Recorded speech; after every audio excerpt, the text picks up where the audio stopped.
बिस्मिल्लाहिर्रहमानिर्रहीम, अस्सलाम वालेकुम जी। मैं नजमुल हसन बाजवा हूं। इस वक्त नाज़रीन किराम हमारे जो वज़ीर आज़म साहब और उनकी जमात है, दिन रात वो फौज के कसीदे पढ़ते हुए थकते नहीं हैं। दिन रात वो फौज के कसीदे हमें पढ़ के सुनाते हैं और ऐसे लगता है जैसे कि इनके दिलों से जो फौज की मोहब्बत है वो फव्वारे की तरह निकल रही है, फुहार मार के निकलती है और दिन रात हमें ये बताते नहीं थकते हैं कि हम फौज से कितनी मोहब्बत करते हैं। ये वही लोग हैं नाज़रीन किराम, ये वही पार्टी है जो माजी के अंदर, माजी करीब के अंदर फौज के खिलाफ जहरीले प्रोपोगंडे के अंदर भी मुलवस रही है। ये वही लोग हैं जो आर्मी चीफ और DGISI का नाम लेकर जो है वो उनको बुरा भला कहते रहे हैं, जलसों के अंदर उन्हें बुरा भला कहते रहे हैं, लेकिन अचानक से इनकी मोहब्बत जो है वो बड़ी हुई है और ये अपनी मोहब्बत दिखा भी रहे हैं। इस्टेब्लिशमेंट को भी इनसे मोहब्बत है, वो भी आजकल इनका खास ख्याल रख रहे हैं जैसे माजी में वो इमरान खान का रखते रहे हैं। लेकिन नाज़रीन किराम यहां पर अब ट्विस्ट है। ट्विस्ट ये है कि जो मेरे वज़ीर आज़म जनाब मियाँ मोहम्मद शहबाज शरीफ साहब, जिनके दिल में फ़ौज की बड़ी मोहब्बत है और जो दिखावा करते हैं कि उनकी दिल से जो है वो फ़ौज की मोहब्बत फुहारे मार के निकलती है, नाज़रीन किराम उनकी एक वीडियो कॉल पकड़ी गई है और उस वीडियो कॉल के अंदर ये ऊपर से जो है ना वो फ़ौज से मोहब्बतें दिखाते हैं, जबकि अंदर खाते जो गेमें कर रहे हैं वो गेमें पकड़ी गई हैं। मैं कुछ एक्सक्लूसिव स्टोरी आपके साथ शेयर करने जा रहा हूँ कि ये सारी जो है ना वो गेम चल क्या रही है। ऊपर से अब मुंह में वो क्या कहते हैं कि बगल में छुरी मुंह में राम राम, ये किस तरह से ये जब जो हम शुरू से कहते रहे हैं कि ये कोई सगे सुगे नहीं है फ़ौज के, ये बात जो है ना वो ज़ाती मफाद के लिए, वक्ती फ़ायदे के लिए कहानियाँ सुना रहे हैं। नाज़रीन किराम आज वो साबित हो गया है और मेरे ख्याल से जो चीज़ें मैं अब आपके सामने रखने जा रहा हूँ वो चीज़ें ऑब्वियसली पहुँचेंगी हमारे जो मुक़्तदरा हैं उन तक और उन्हें भी सोचने का मौका मिलेगा कि किन सांपों को जो है वो दूध पिलाया जा रहा है। एक एक्सक्लूसिव स्टोरी आपके साथ शेयर करने के लिए आज की वीडियो में मैं उसी के ऊपर जो है ना वो कुछ हैरानकुन डिटेल्स आपके सामने रखूँगा।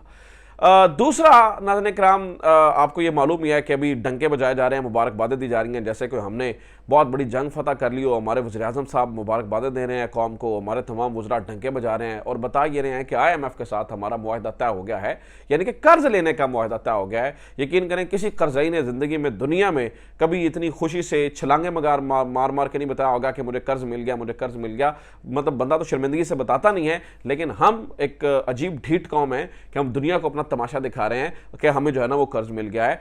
बहरहाल उसके भी इस पूरे सच की कि कर्ज मिला और कैसे मिला और क्या कहानी है, ये भी एक ही घंटे के अंदर पूरी की पूरी गेम खुलकर सामने आ चुकी है। इसके बारे में मैं कुछ मज़ेदार चीज़ें आपके सामने जो है वो रखने के लिए, लेकिन सबसे पहली स्टोरी जैसे कि मैंने आपको बताया था, वीडियो कॉल हुआ ये नाज़रीन किराम कि इस वक्त इन्हें एक मुसीबत पड़ गई है कि ओवरसीज़ पाकिस्तानी इनसे नाराज़ हो गए। जहाँ से मैं कहानी की बुनियाद है ना, जो जहाँ से कहानी शुरू होती है वो आपको सुना रहा हूँ। ओवरसीज़ पाकिस्तानी इनके खिलाफ हो गए हैं। ओवरसीज़ पाकिस्तानी जो है वो ये समझता है कि ये जो है ना वो हमारे साथ जाती कर रहे हैं। मतलब ख्वाजा आसिफ साहब के बयानात, इनकी पूरी काबीना के बयानात, मतलब ये ओवरसीज़ पाकिस्तानियों को पाकिस्तानी नहीं समझते। ये तो उन्हें कहते हैं कि ये जो है ना वो, मैं बार बार कहता हूँ, मैयतें दफनाने के लिए आते हैं या ज़मीनें बेचने के लिए आते हैं। ये तारीख में लिखा गया कि बंदा इतना मोशन कुछ नहीं होता, इतना एहसान फरामोश नहीं होता जितने हमारी ये मौजूदा गवर्नमेंट के जो है ना वो वुज़रा हैं, क्योंकि पाकिस्तान के ऊपर ओवरसीज़ पाकिस्तानी जो है ना वो एहसान करते हैं, बिलियन ऑफ डॉलर्स भेजते हैं। इस बात का एहसास होना चाहिए उन्हें। बहरहाल तो जनाब क्लेश ये पड़ गया कि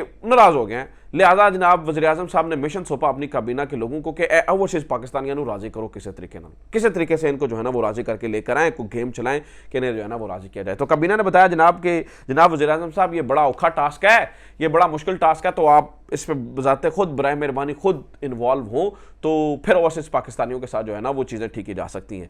इसके लिए नाज़रीन किराम एक कमेटी, एक काइंड ऑफ कमेटी आप समझ लें कि वो बन गई, जिसमें साक डार साहब शामिल हैं, एहसन इकबाल साहब शामिल हैं और अपना शहबाज शरीफ साहब शामिल हैं। इन्होंने ये फैसला किया कि जितने भी हमारे यूरोप के अंदर ओवरसीज़ पाकिस्तानी जो हमारे तंजीमी ओहदेदारान हैं उनको हम जो है ना वो ऐसा करते हैं कि उनके साथ राब्ते बहाल करते हैं, उनके साथ चीज़ें तय करते हैं और उन्हें कहते हैं कि जनाब आप हमारा इंप्रेशन जो है ना वो आगे बेहतर करें। तो तय ये पाया कि अभी तंजीमी ओहदेदारान भी चूँकि नाराज़ हैं, वैसे पूरा साल पूरे जब से हम आए हमने उन्हें घास नहीं डाला, तो शहबाज शरीफ साहब ने फैसला किया कि मैं बजाते खुद उनसे बात करता हूँ। लिहाजा नाज़रीन किराम इन्होंने ये फैसला किया कि हर जुमेरात की जुमेरात, कभी कभार दिन आगे पीछे हो जाता है, लेकिन इन्होंने फैसला किया कि जुमेरात की जुमेरात हम क्या करेंगे, 3 बंदे बैठेंगे, इसाक डार, शहबाज शरीफ और एहसन इकबाल, और ये मिलकर ओवरसीज़ पाकिस्तानियों को हम बताएंगे और ये वीडियो कॉल के ऊपर होगा सब कुछ। यानी कि शहबाज शरीफ साहब भी वीडियो पे बैठे होंगे और ओवरसीज़ जो तंजीमी ओहदेदारान हैं वो भी वीडियो पे बैठे होंगे। अब नाज़रीन किराम जब ये इन्होंने बात करनी शुरू की तो ओवरसीज पाकिस्तानियों ने आगे से कहा, मेरी बात सुने, जो तंजीमी ओहदेदारान, इनके अपने तंजीमी ओहदेदारान थे, उन्होंने कहा जी हम किस मुंह से बात करें ओवरसीज पाकिस्तानियों के साथ। उन्हें जब हम बात करने के लिए, मतलब जब उनसे बात करते हैं, वो कहते हैं जनाब हमारे घरों में तो छापे पड़ रहे हैं, मतलब आप हमें जो मतलब जब यही तंजीमी ओहदेदारान आम ओवरसीज पाकिस्तानियों से बात करता हूँ, कहता है भाई साढ़े घर छापे पै रहे हैं क्योंकि हमने पोस्ट लगा दी, हमने फलां कर दिया, तो हमारे घरों के अंदर छापे पड़ रहे हैं।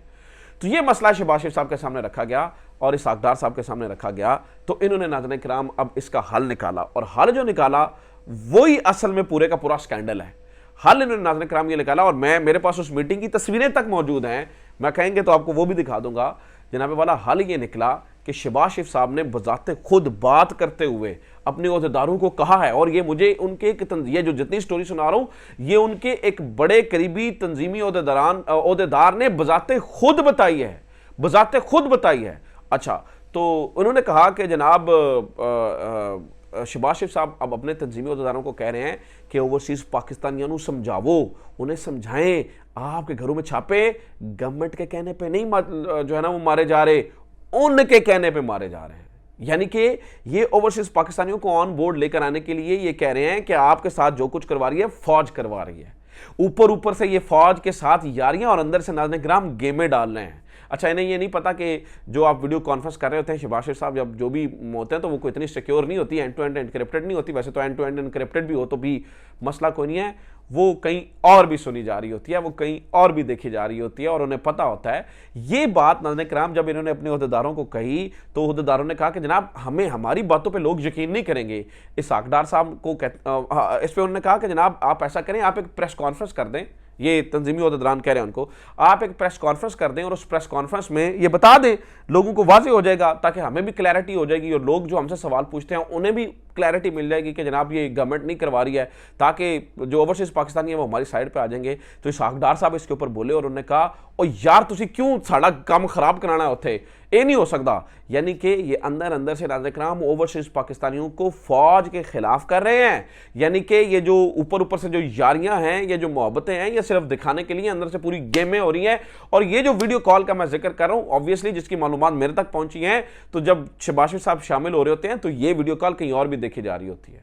अब ये उन्होंने फैसला करना है कि क्या उन्होंने असल जो जहरीला प्रोपेगेंडा है वो आपका प्राइम मिनिस्टर कर रहा है, वो भी फौज के खिलाफ, और इस तरह की सारी चीजें हो रही हैं, तो उन्होंने फैसला करना है कि जनाब क्या वो किसी भी कीमत पर फिर भी इनको मुसल्लत करना चाहते हैं।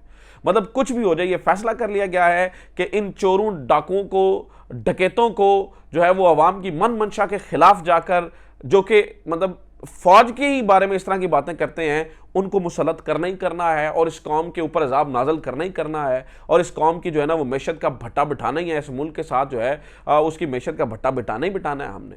अब देखें, जैसे मिसाल है मैशत का भट्टा कैसे बैठ रहा है, आज जनाब वाला बगले में जा बजा कर कही जा रहा है कि जनाब कहा जा रहा है कि जनाब वो हमारा IMF के साथ मुआहदा हो गया है। पहले तो मैं आपको बता दूं कि जो इससे पहले मुआहदा हुआ है नाज़रीन किराम वो कंप्लीट नहीं हुआ, ये पुराने वाला मुआहदा बहाल नहीं हुआ है, उसको हम कंप्लीट ही नहीं कर सके हैं। ये एक नया छोटा मुआहदा यानी कि 9 महीने का मुआहदा किया गया है $3 बिलियन का, और $3 बिलियन आप यूँ समझ लीजिए कि इससे हमारे थोड़े रिजर्व्स बेहतर हो जाएंगे, चीज़ें ऊपर थोड़ा डॉलर रेट नीचे आ जाएगा, लेकिन महंगाई का एक तूफान नाज़रीन किराम इस वक्त मार्केट में आने वाला है। नए टैक्सेस जो है वो आपके ऊपर लगने वाले हैं, बिजली की जो टैरिफ है, बिजली की कीमतें उनमें बेशबहा जो है वो इजाफा होने जा रहा है, खाने पीने की अशिया में जो है ना वो इसका ऑब्वियसली असर पड़ेगा। तो पहले से जकड़ी हुई कौम के ऊपर, पहले से जकड़ी हुई हमारी जो है ना वो पाकिस्तानियों के ऊपर एक और अजाब जो है वो ये नाजल करने जा रहे हैं, क्योंकि इन्होंने एक नया जो है ना वो, खैर IMF से मुआहदा तो ज़रूरी था लेकिन उसके ऊपर बगले बजाना जो है वो ज़रूरी नहीं है। एक और चीज़ मैं आपको बता दूं कि IMF से मुआहदे का मतलब ये भी है कि अब नए इलेक्शंस होने जा रहे हैं, और ये गारंटी दी गई है कि हम फौरी इलेक्शंस जो है ना वो करवा देंगे, ताकि जो नई आने वाली गवर्नमेंट है वो मैं आपको खबर दे रहा हूँ, IMF से मुआहदे का मतलब है नाज़रीन किराम अब इलेक्शंस होने जा रहे हैं। अब वो जो लंबा सेटअप चलाने का कहा जा रहा था, शायद वो ना हो सके, क्योंकि ये जो $3 बिलियन हैं ये भी हमें किस्तों में मिलने हैं ना, ऐसे तो नहीं मिल जाने। उन्हें कहना कि लाओ जी $3 अरब थोड़े अकाउंट च रखिए, किस्तों के अंदर मिलनी है, और उसके लिए गारंटियाँ दी गई हैं। और यहाँ से जो है ना वो शहबाज शरीफ साहब ने काफ़ी उसके ऊपर जो है ना वो मेहनत की है, तो ये चीज़ें हो रही हैं। और फिर नाज़रीन किराम ऐसी ऐसी चीज़ें खुलकर सामने आती हैं, मैं तो हैरान हो जाता हूँ कि इसका क्रेडिट भी शहबाज शरीफ साहब ले रहे हैं, हालांकि सबको ये पता है कि ये नल्ले और नालायक लोग हैं। इसमें इनसे कुछ नहीं हो पाया। इसहाक डार साहब एंड पे आकर आर्मी चीफ बजाते खुद एक्टिव हुए हैं। Army chief general Asim Munir ने बजाते खुद इसके ऊपर मेहनत की है, सबको पता है। और वो जो वन विंडो ऑपरेशन और ये इकोनॉमिक जो रिवाइवल है उसके लिए भी जो मदद है वो फ़ौज से मिल रही है। हालांकि ये नल्ले और नलायक इनसे कुछ नहीं हो रहा। फिर भी मैं कहता हूँ बार बार, तो फिर अभी फैसला करने की ज़रूरत है कि क्या इन नल्लों को, इन नलायकों को कौम पर मुसल्लत करना है। क्या ये फैसला कर लिया गया है? क्या ये आखिरी फैसला समझा जाए कि ऐसे ही नल्लों को जिन्होंने कौम की मैशत का बेड़ा गर्क किया है, मुल्क की मैशत का बेड़ा गर्क किया, उन्हें कौम के ऊपर मुसल्लत करना ही करना है? ये अब फैसला हमारी मुक्तदरा को करने की ज़रूरत है, और हमारी मुक्तदरा को ये देखने की ज़रूरत है कि क्या वो पाकिस्तान के साथ इनको लाकर बिठाकर पाकिस्तान को की ऐसी मैशत को चला सकते हैं, या फिर मज़ीद ख़राबियाँ ऐसे जो है वो पैदा होंगी। तो ये अब तक की स्टोरी। उम्मीद करता हूँ ये वीडियो आपके लिए इन्फॉर्मेटिव रही होगी। अपना ख्याल रखिए। खुदा हाफिज़। पाकिस्तान जिंदाबाद।